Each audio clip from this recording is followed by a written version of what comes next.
In today's video, I'm going to teach you how to import and export image sequences in Adobe Media Encoder.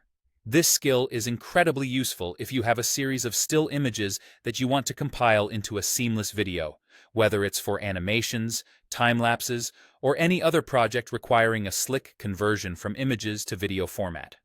First, let's launch Adobe Media Encoder. Once you have it open and ready, your first task is to go to the File menu. Here, you'll find an option labeled Add Source. Alternatively, if you're in the Queue panel, you'll see a little plus icon. Clicking either of these will allow you to import your image sequence into the software.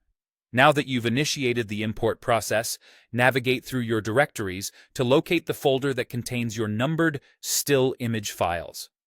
These files typically look something like frame 0001.png, frame 0002, PNG, and so on.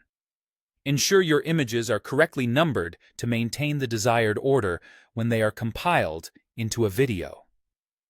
Once you've found your folder, you'll want to select the very first image in your sequence. This step is crucial because it's the starting point of your video.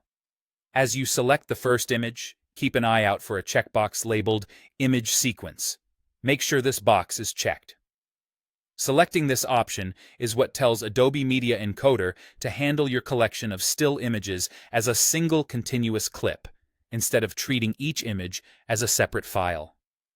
It's amazing how just ticking a little box saves so much work.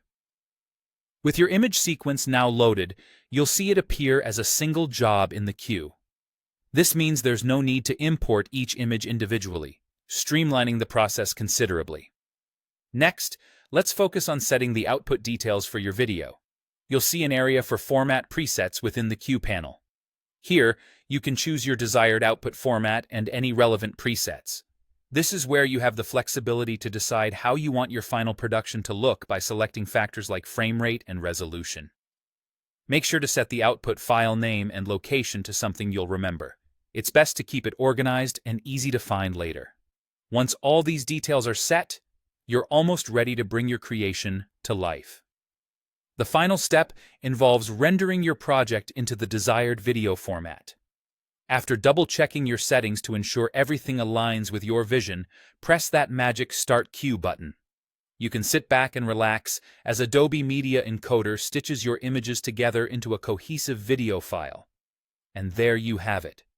Your still images have been transformed into a polished video product ready to impress your audience. Thanks for following along, and I hope you found this guide on importing and exporting image sequences in Adobe Media Encoder both informative and easy to follow.